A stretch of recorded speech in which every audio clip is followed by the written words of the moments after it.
10ই মুহররম একটা গুরুত্বপূর্ণ দিন, ফজিলতপূর্ণ। রমজানের রোজা আমাদের মতন ফরজ ছিল না, কিন্তু রোজা দিয়ে একটা ইবাদত সব নবীরা করেছে। সব নবীরা কি করেছে? এর মধ্যেই 10ই মুহররমের রোজা আদম নবীর ফরজ ছিল। আদম নবীর উম্মতের কি ফরজ ছিল। আদম নবীর যেদিন দোয়া কবুল হয়েছিল 10ই মুহররম, মুহররমের 10 তারিখ। সুবহানাল্লাহ বলি। ইব্রাহিম নবী ইসমাইল নবীকে যেদিন কুরবানি করেছিলেন সেদিনও ছিল মুহররমের 10 তারিখ। ইব্রাহিম নবী ইসমাইল নবীকে যেদিন কুরবানি করেছিল সেদিনও ছিল কি মুহররমের। দাউদ নবীর দোয়া মোনাজাত কবুল হয়েছিল, বাবাজি দোয়া কবুল হয়েছিল মুহররমের 10 তারিখ। নূহ নবীর বন্যা হয়েছিল, যেদিন বন্যার পানি শুকিয়ে গিয়েছিল, জমিনে নৌকা লেগেছিল, সেদিন ছিল মুহররমের 10 তারিখ। সেদিন ছিল কি মুহররমের 10 তারিখ। ইব্রাহিম নবী আগুন থেকে যেদিন মুক্তি পেয়েছিলেন, ইব্রাহিম নবী অগ্নিকুণ্ড থেকে আগুন থেকে যেদিন মুক্তি পেয়েছিলেন সেদিনে ছিল মুহররমের 10 তারিখ। ইউনুস নবী মাছের পেটে গিয়েছিলেন, ওই মাছটাকে আরেকটা মাছ খেয়ে ফেলেছিল। সমুদ্রের গভীরতা ছিল 8000 মাইল। ওই পানির নিচ থেকে যেদিন মুক্তি পেয়েছিলেন সেদিনও ছিল মুহররমের 10 তারিখ। আইয়ুব নবী 58 মাসে 18 বছর কিরা খেয়েছিল, রোগে আক্রান্ত ছিলেন, যেদিন তিনি মুক্তি পেয়েছিলেন সেদিনও ছিল মুহররমের 10 তারিখ।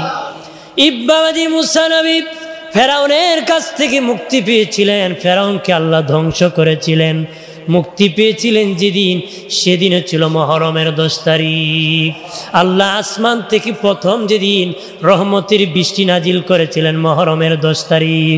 জিবরিল আমিন প্রথম যেদিন পৃথিবীতে আগমন করেছিলেন মুহররমের 10 তারিখ। সুলাইমান নবীকে বাদশাহী আমার আল্লাহ দান করেছিলেন মুহররমের 10 তারিখ। বহু নবীকে নবুয়তি দান করেছিলেন মুহররমের 10 তারিখ। বহু নবীর মুনাজাত দোয়া আল্লাহ কবুল করেছিলেন মুহররমের 10 তারিখ। আর ওই মুহররমের 10 তারিখ ইমাম হুসাইন শহীদ হয়েছেন কারবালায়। আল্লাহ নিয়ামত বরকত রিজিক দান করেছিলেন মুহররমের।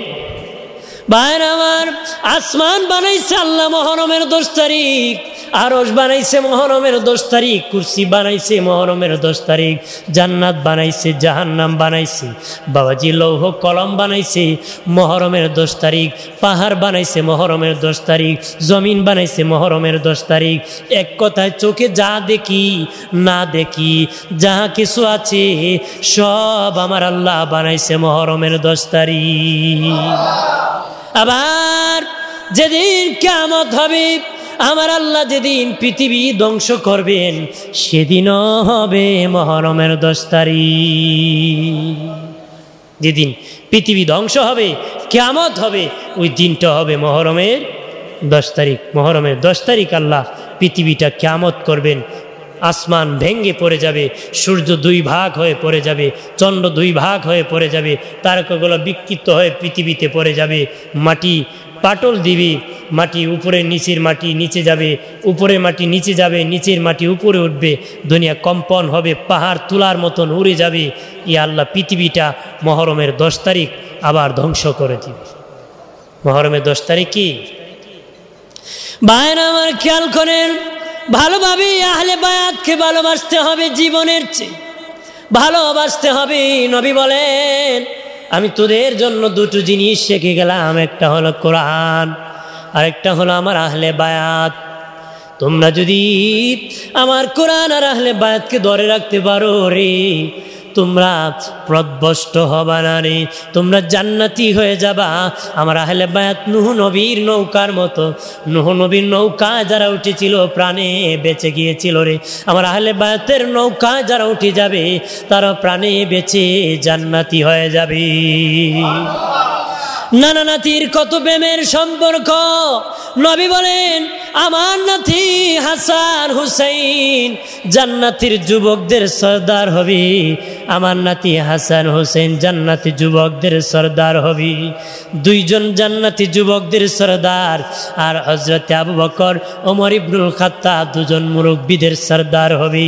বাবা আবু বকর সিদ্দিক রাদিয়াল্লাহু তাআলা আনহু, ওমর ইবনুল খাত্তাব রাদিয়াল্লাহু তাআলা আনহু দুজন মুরব্বীদের সর্দার হবে, হাসান হুসাইন যুবকদের সর্দার হবে। আর নবী বলেন আমার বেটি ফাতেমা, তার মা খাদিজা, আর ফেরাউনের বিবি আসিয়া, ঈসা নবীর মা মরিয়ম, তারা চারজন হবে মহিলাদের জান্নাতের সর্দার। তারা হবে কি মহিলাদের জান্নাতের সর্দার। তারা দুইজন, মরিয়ম আলাইহিস সালাম হযরত ঈসা আলাইহিস সালামের মা, আর ফেরাউনের বিবি আসিয়া, তারাও দুইজন জান্নাতে আমার নবীর বিবি হবে। আমাদের নবীর কি হবেন? বিবি আল্লাহ বানাবেন। হযরত খাদিজাও নবীর বিবি, খাদিজাতুল কুবরা, তারা দুজন নবীর বিবি, তিনজন নবীর বিবি, একজন নবীর মেয়ে, চারজন জান্নাতের সর্দার, চারজন জান্নাতের কি ভাইরা আমার খেয়াল করেন, তাদের পরিবার সবাই জান্নাতি। আলী রাদিয়াল্লাহু তাআলা আনহু শেরে খুদা, উনি জান্নাতি, হাসান হুসেন জান্নাতের সর্দার হবে, মা ফাতেমা জান্নাতের সর্দার হবে। এই পরিবারটা জান্নাতি পরিবার, তারা জান্নাতি, তারা জান্নাতি, জান্নাতি, জান্নাতি। হযরত আলী রাদিয়াল্লাহু তাআলা আনহু তারপরও কিভাবে দেশ চালাইছেন, শাসন করেছেন, দেশ চালাইছেন বাবাজি। যেদিন উনি শহীদ হয়ে গেছেন, যেদিন উনি শহীদ হয়ে গেছেন, এক ইহুদি কন্যা, ইহুদির একটা মেয়ে কন্যা অন্ধ ছিল, কান্না করে বলতেছে রে আমার খলিফা কি শহীদ হয়ে গেছে নাকি, আমার খলিফা শহীদ হয়ে গেছে নাকি। তারা বলে খলিফা শহীদ হয়ে গেছে, কি খবর জানিয়ে তোমার লাভ কি? কয় শোনে নাও রে, আমি ইহুদি হতে পারি, খলিফা মুসলিম হওয়ার পরেও প্রতিদিন এশারের নামাজ পড়ে আমি ইহুদি কন্যা অন্ধ মেয়ের ঘরে খবর রাখতেন খলিফা। প্রতিদিন ওই মাইতুল মাল থেকে আমার জন্য খাবারের ব্যবস্থা করতেন। আজকে 3 দিন ধরে আমার কেউ খবর রাখে না, খলিফা আসে না, মনে হয় আমার খলিফা শহীদ হয়ে গেছে। লোকেরা বলে হা তোমার খলিফা হযরত আলী শাহাদাত বরণ করেছে। হযরত আলীকে যিনি শহীদ করেছিলেন ওই ব্যক্তি আব্দুর রহমান মঞ্জিল খারিজি, লম্বা মাথায় পাগড়ি ছিল বাবা, লম্বা দাড়ি ছিল, জুব্বা ছিল, আবা ছিল, তার কোমরে প্রতিদিন 2টা চুড়ি রাখতো বাবা। বলে আলীকে যদি কোনোদিন সুযোগ পাই শহীদ করে দিব। আলী রাদিয়াল্লাহু তাআলা আনহুর পাশে নামাজ পড়তো, আবার চাকু নিয়ে যেত ইমামকে শহীদ করে দিবি। নামাজের মধ্যে, ফজরের নামাজের মধ্যে হযরত আলী রাদিয়াল্লাহু তাআলা আনহুর প্রতি আঘাত শুরু করলো রে। আঘাত করতে করতে এইভাবে কান বরাবর ছিদ্রি করে ফেলছে, রক্ত গড়িয়া গড়িয়া পড়তেছে। দয়াল নবী বলেছিলেন আলী রে আলী, যতদিন পর্যন্ত তোমার সাদা দাড়ি রক্তে লাল হবে না ততদিন তুমি শহীদ হবা না রে, ততদিন তুমি শহীদ হবা না যতদিন তোমার সাদা দাড়ি রক্তে লাল হবে না রে। কারণ নবী সাহাবী হযরত আলী সফর সঙ্গী নিয়ে বাবা অনেক দূর বের হয়েছিলেন। এলাকা ইহুদিদের এলাকা ছিল, ভীষণ অসুস্থ হয়ে পড়েছিলেন। তখন হুজুর অসুস্থ হয়ে যদি সেখানে মারা যান কিভাবে আপনাকে দাফন করব, লাশ নিয়ে তো আমি মদিনায় যেতে পারবো না। হযরত আলী বলেছিলেন শোনো রে খাদেম, আমার দয়াল নবী বলেছেন আমি আলীর দাড়ি যতক্ষণ রক্তে লাল হবে না ততক্ষণ আমি শহীদ হব না রে, ততক্ষণ আমি শহীদ হব না। তুই জানিয়া রাখ আমি এই রোগে আমি আলী মরব না রে, ওই রোগে আমি আলী মরব না। আমার রক্ত লাল যেদিন দাড়ি হবে সেদিন আমি শাহাদাত বরণ করব। সত্যি তিনি সেদিন শাহাদাত বরণ করেছিলেন, যেদিন ওনার মাথা ছিদ্রি করে কান বরাবর রক্ত বের হয়ে দাড়ি লাল হয়েছিল। হযরত আলী 81টা আঘাতের পরে মসজিদে কুবার মধ্যে শাহাদাত বরণ করেছি। আব্দুর রহমান মঞ্জিল খারিজিকে জেলখানায় 3 দিন বন্দি করে রাখা হয়েছিল। 3 দিন আব্দুর রহমান মঞ্জিল খারিজিকে 3 দিন বন্দি করে রাখা হয়েছিল। বাবাজি 3 দিন পরে ইমাম হাসান হুসেইন আসছে বিচার করার জন্য। ইসলামের খলিফাকে শহীদ করেছে। তার প্রথম হাত পা কেটে দেওয়া হলো। পা যখন কেটে দেওয়া হলো সে আল্লাহ আল্লাহ আল্লাহ এইভাবে জিকির করতেছে। লোকেরা বলে ইসলামের খলিফাকে শহীদ করেছ, তুই বুঝি আবার আল্লাহ আল্লাহ করো।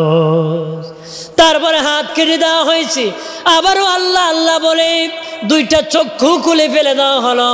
তখন আল্লাহ আল্লাহ বলে আল্লাহ আল্লাহ বলে লোকেরা বলে তুই কোন আল্লাহকে ডাকুস?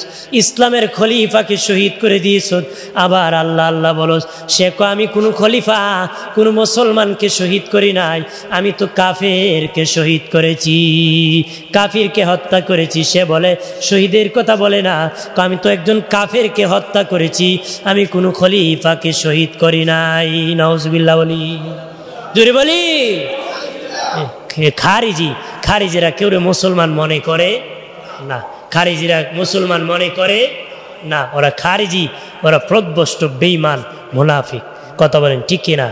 আব্দুর রহমান মঞ্জিল খারিজি কয় আমি তো কোনো মুসলমানদের মারি নাই, আমি তো কাফের রে মারছি। ওর মাথা যখন আলাদা করা হয়েছিল তখন তার জিব্বা আল্লাহ আল্লাহ কইছিল, কিন্তু আহলে বায়তের বিদ্বেষ ছিল, নবীর খলিফাকে শহীদ করছে। আল্লাহর প্রেম ছিল, কিন্তু জান্নাত কপালে নসিব হবে, নসিব হবে। কিতাবে এসেছে সে যখন রাতের বেলা ঘুমাইতো তার জিব্বা আল্লাহ আল্লাহ করতো। আল্লাহর প্রেমে ভর ছিল, নবীর প্রেম ছিল না, আহলে বায়তের ভালোবাসা ছিল না, জান্নাত নসিব হয় নাই। আমার বানের বাবাজিরা খেয়াল করেন ভালো করিয়া, হযরত আলী রাদিয়াল্লাহু তাআলা আনহু শাহাদাতের পরে বাবাজি হযরত হাসানকে গদিতে বসানো হয়েছিল। উনি 6 মাস খেলাফতের দায়িত্বে ছিলেন। তারপরে হযরত হাসান মিটিং করে মুআবিয়া রাদিয়াল্লাহু তাআলা আনহুকে রাষ্ট্রের দায়িত্ব দিয়েছিলেন। রাষ্ট্রের দায়িত্ব হযরত মুআবিয়া রাদিয়াল্লাহু তাআলাকে দিয়ে দিয়েছিলেন। কিন্তু ইয়াজিদ পাপিষ্ঠ বড় হওয়ার পরে ষড়যন্ত্র শুরু করলো বাবার পরে কিভাবে গদির মালিক হওয়া যায়। কারণ গদির মালিক তো মুআবিয়া রাদিয়াল্লাহু পরে হাসান রাদিয়াল্লাহু তাআলা। এই জন্য হাসানকে কিভাবে হত্যা করা যায় ষড়যন্ত্র করতেছে। দয়াল নবীজির কাছে হযরতে মুআবিয়া রাদিয়াল্লাহু তাআলা আসিয়া বলেছিলেন, ইয়া রাসূলুল্লাহ, নবীজি আমি ভীষণ অসুস্থ হয়ে পড়েছি গো নবীজি, আমার রোগ কেমনে মুক্তি পাবো গো নবীজি?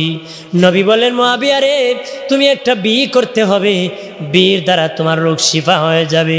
বললেন, তবে রে মুআবিয়া, তুমি বিয়ে করার পরে তোমার একটা সন্তান হবে, ওই সন্তানটা আমি নবীর বংশের গলায় তরবারি ধরবে। উনি চিৎকার দিয়া বলেন, ইয়া রাসূলুল্লাহ, আমি বিয়ে করব না। নবী বলেন, তাহলে সুস্থ হবে না। 80 বছরের বেশি একজন মহিলা, বয়স্ক মহিলাকে বিয়ে করেছিলেন। আল্লাহর কুদরত বোঝা যায় না, ওই 80 বছরের বেশি মহিলার গর্ভ থেকে একটা সন্তান এসেছিল, নাম রাখছিল ইয়াজিদ। ইয়াজিদের গৃহ শিক্ষক ছিল একজন ইহুদি। বাবাজি ইহুদি ছিল গৃহ শিক্ষক। ইহুদিরা এমন জাতি, একদিনে 70,000 নবীকে তারা শহীদ করে দিয়েছিল রে। এত খারাপ ইহুদিরা, একদিনে 70,000 নবীকে তারা শহীদ করে দিয়েছিল। উস্তাদে যদি নবী হত্যা করে, ছাত্র তো নাতি হত্যা করা কোনো ব্যাপার না। নাতি হত্যা করা ব্যাপার আছে নাকি? ব্যাপার। ভাইরা আমার খেয়াল করেন, ইমাম হাসান রাদিয়াল্লাহু তাআলা আনহুর 2 জন বিবি ছিলেন। বড় বিবি, ছোট্ট বিবির বয়স কম ছিল বাবাজি। তার ঘরে একজন দাসী আসতো বাবা। ইয়াজিদ চক্রান্ত করে মারওয়ান নামক এক বেঈমানকে ভাড়া করছে। ওই মারওয়ান ওই হাসান রাদিয়াল্লাহু তাআলা আনহুর ঘরের দাসীকে ভাড়া করছে। আর দাসী ইমাম হাসান রাদিয়াল্লাহু তাআলা আনহুর ছোট্ট বিবির সাথে ভালো সম্পর্ক লাগাইছে। বয়স কম, বুদ্ধি কম, বিবেক কম বাবা। লাগাই ইমাম হাসানকে প্রথম দিন বিষ পান করায় দিয়েছে।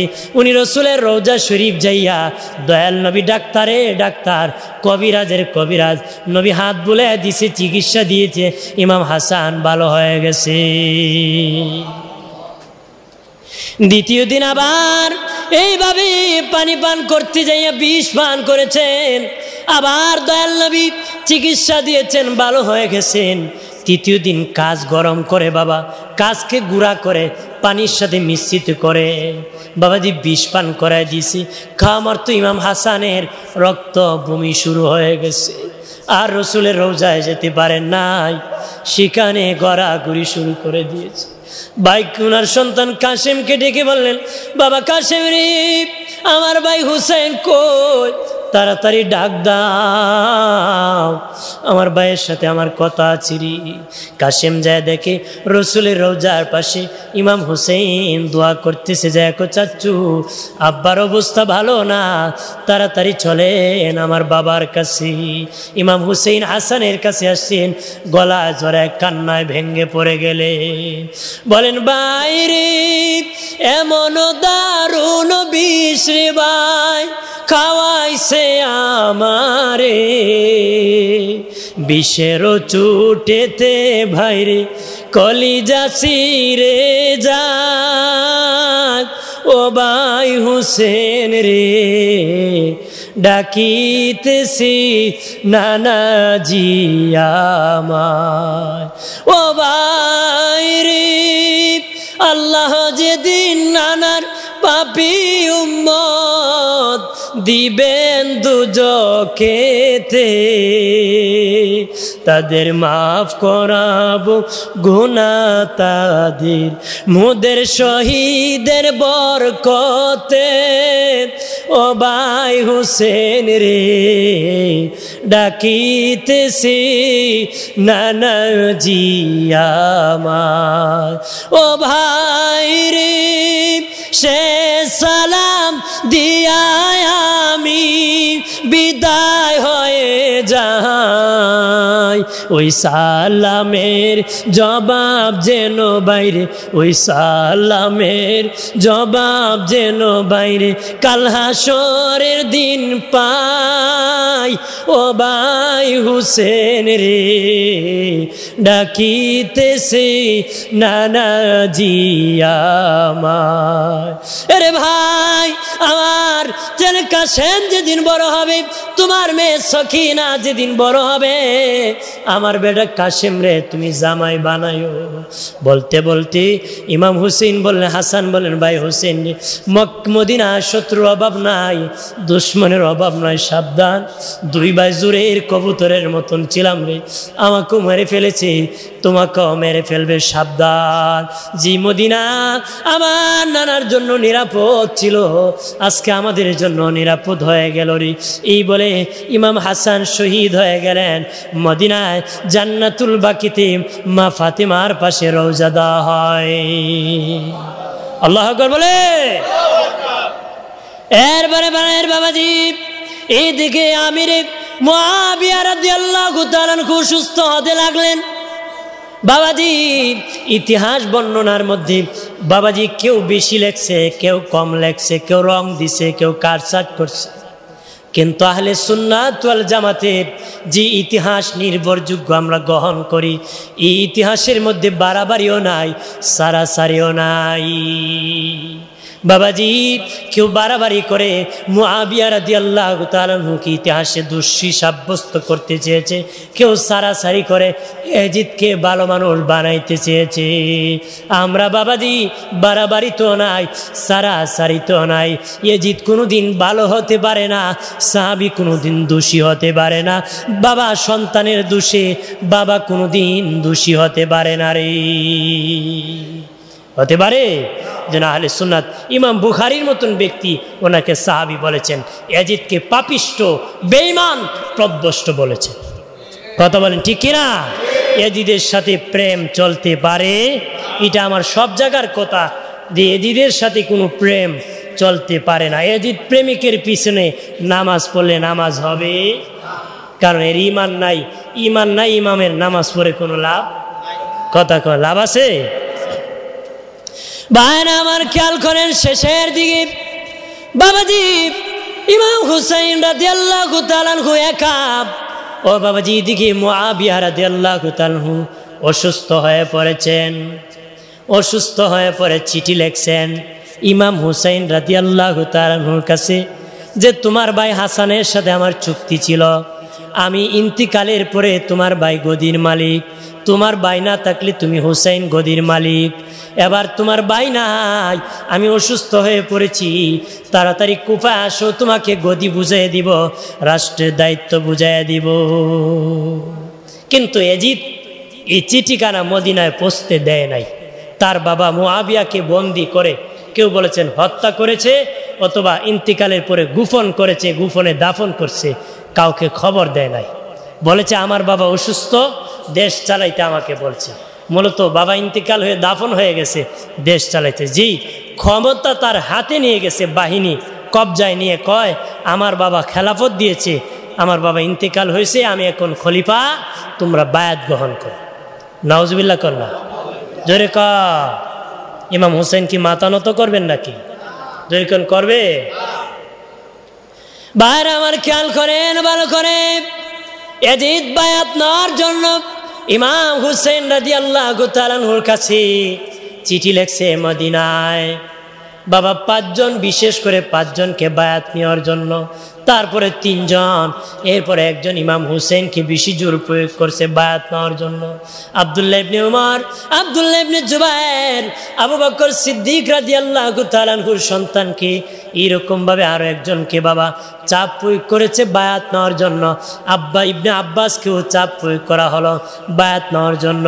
তারা বলে না না, এই মতকুরের কাছে জীবনে কোনোদিন বায়াত নিতে পারে না রে,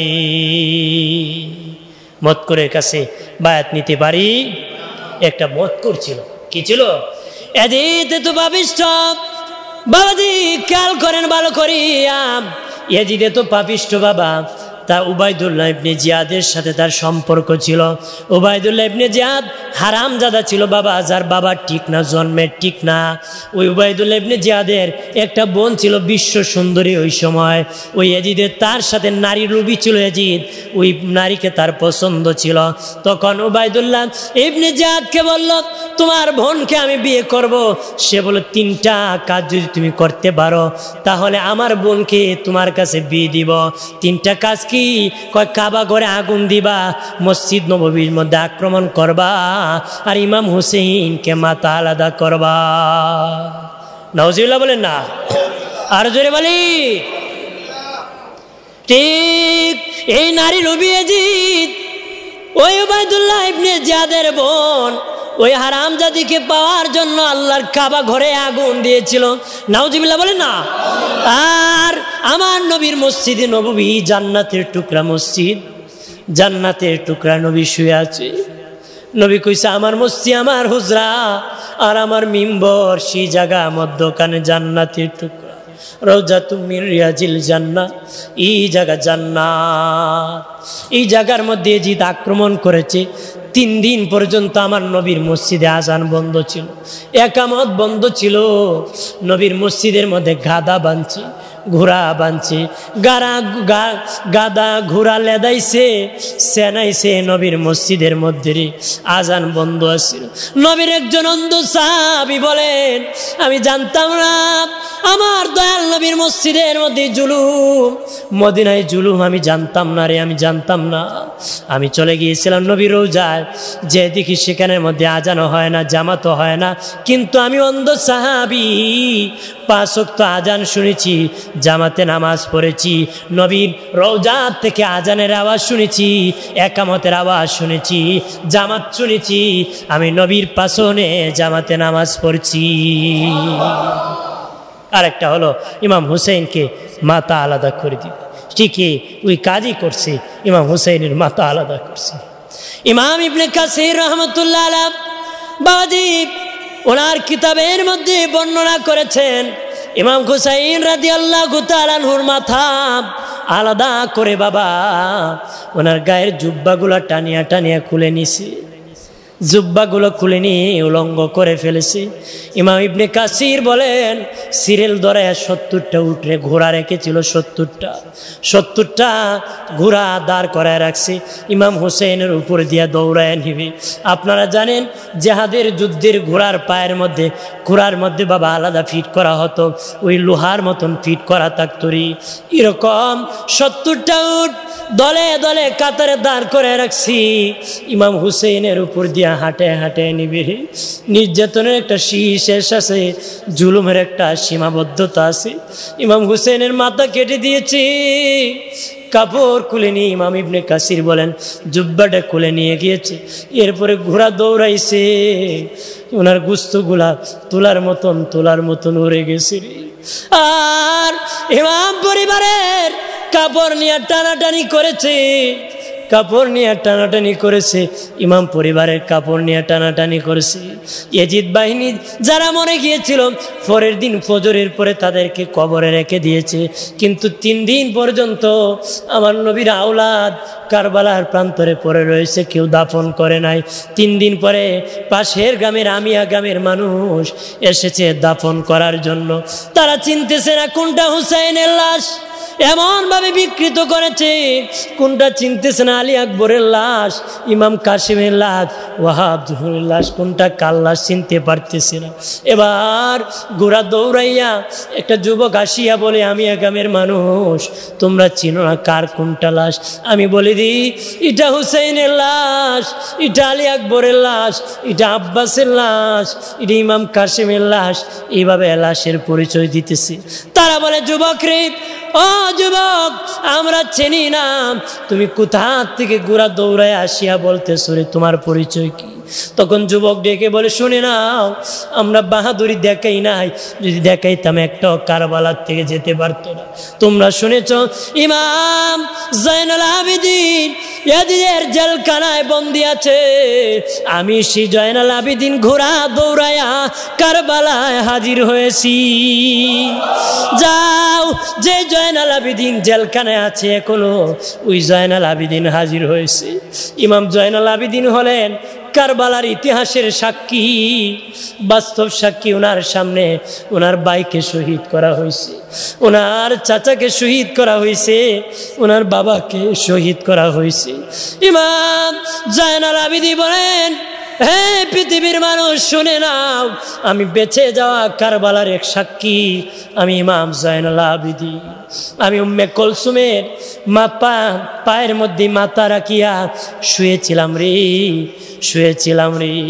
আমি ভীষণ অসুস্থ হয়ে পড়েছিলাম কারবালায়। তখন আমার বাবা ইমাম হুসেন বলেছিলেন ও আব্বু জয়নুল আবেদিন কি খবর? আমি বলেছিলাম আব্বু অনুমতি দেন, আমি কারবালায় শহীদ হয়ে যাব। ইমাম হুসেন বলেন জয়নাল থেকে যাও, আমরা সবাই নবীর উম্মতের জন্য, আমার নানার উম্মতের জন্য শহীদ হয়ে যাব রে। আর জয়নাল তোমাকে রেখে গেলাম আমার নানার উম্মতের জন্য রে।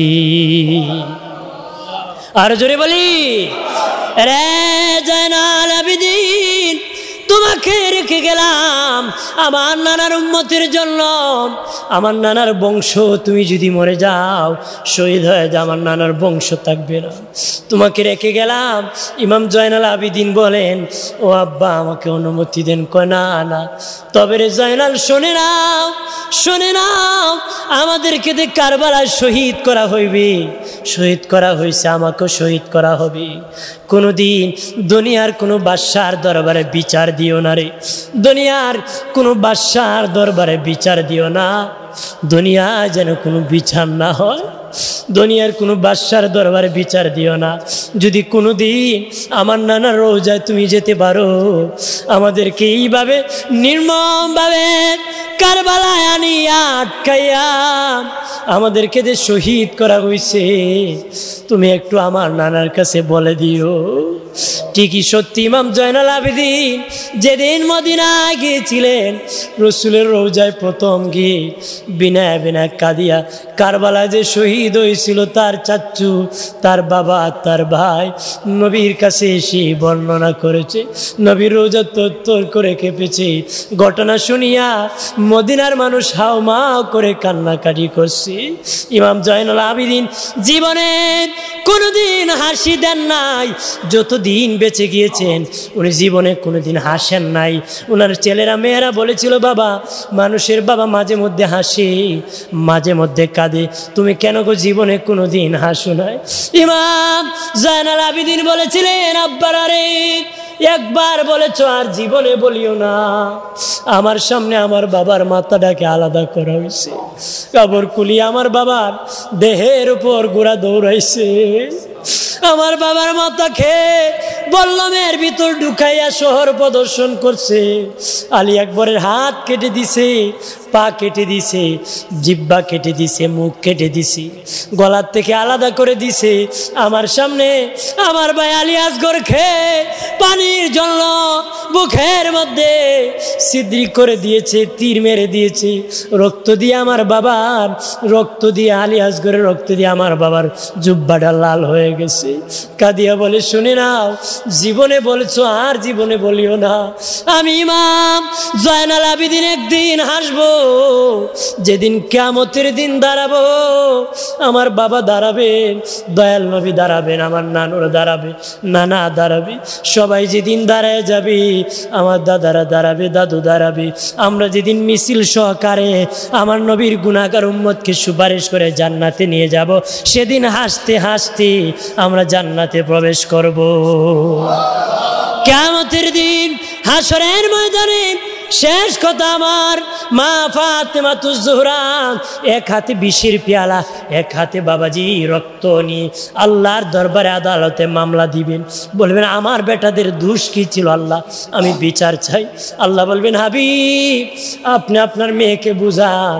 আমার নবীকে আল্লাহ বলবেন, আপনি আপনার মেয়েকে বলে তাদের সন্তানের বিষয় তাদেরকে বলে দেন। আল্লাহ বলেন, ফাতেমা তুমি জান্নাতে চলে যাও। বলবেন, না না, আমার দুই সন্তান না নিয়ে আমি জান্নাতে যাব না রে।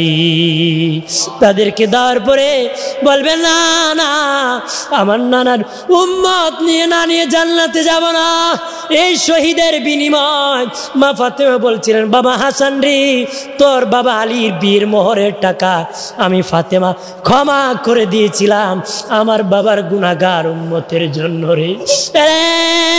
হাসান হুসাইন, আমি আমার বাবা নানার বাবার উম্মতের জন্য তোদেরকে আমি ছেড়ে দিলাম রে। কিয়ামতের দিন মা ফাতেমাকে লাল টুকটুকি শাড়ি পরানো হবে রে।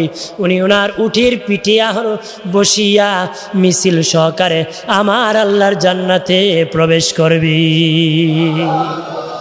ইমাম হাসান হুসাইনকে নবী বলেছিলেন, তোমরা মিজানের পাল্লায় থাকবা, যদি ওজন হয় আমার উম্মতের নেকি বদির পাল্লা ভারী হলে তোমরা যদি দেখবা আমার উম্মত জাহান্নামী হবে, আটকায় দিবা। আমি যতক্ষণ আসবো না ততক্ষণ হিসাব হবে। যদি তারা মানে না, তোমরা মিজানের পাল্লায় উঠে বসে থাকবা। সুবহানাল্লাহ বলি, আর জোরে বলি। হাজির নই বলেন, আমি একবার থাকবো কাউসারে, একবার থাকবো জাহান্নামের ঘোড়ায়, আমি একবার থাকবো এক এক সময় এক এক জায়গায় থাকবো। ওই জন্য ভাই হাসান হুসেন, তোমরা উঠিয়ে দৌড়ায়া মিজানের পাল্লায় যাই। সুবহানাল্লাহ বলি। আল্লাহ যেন তাদের শহীদের শাহাদাতের তামান্না, আল্লাহ যেন আমাদের তাদের শাহাদাতের রক্তের ফোঁটায় ফোঁটায় আমাদেরকে ক্ষমা করে, বলে আমিন। জোরে বলেন আমিন। হাজির এজিদের দরবারে ওনার মাথা মুবারক আনা হয়েছিল। এদিত পাপিষ্ট লাঠি দিয়ে ওনার মুখে কুসা মারা শুরু করছিল, দাঁত মুবারকে। একজন সাহাবী বেঁচে ছিলেন, উনি বলেন, কাকে কুসা মারতেছো? যে টুট মুবারকে আমি শতবার নবীকে চুমু খাইতে দেখেছি। তখন লাঠি দিয়ে ওনাকে আক্রমণ করে এজিদ মারে। 16 থেকে 19 দিনের মধ্যে উনিও শাহাদাত বরণ করে। ও তখন গান গেয়ে বলেছিল, বদরের বদলা নিছে। কির বদলা নিছে? বদরের বদলা নিছে। অর্থাৎ বদরে আবু জাহেলের মাথা কেটে এনে নবীর দরবারে আনা হয়েছিল। সে বলে নাকি ওই বদলা নিছে। যে কাফেরের পক্ষে নে, এ কোনোদিন মুসলমান হতে পারে?